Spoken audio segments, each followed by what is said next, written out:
Hey guys, in this video we're going to take a look at how you can enable or disable mail suggestions on the iPhone 15 series. First, let's go back to the home screen by swiping up at the bottom of the screen. And from the home screen, tap on Settings.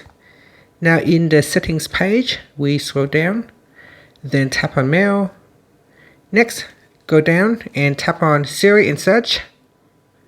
And in the suggestions section, there are 4 different features that you can control: show in app, show on home screen, suggest app, and suggestion notifications.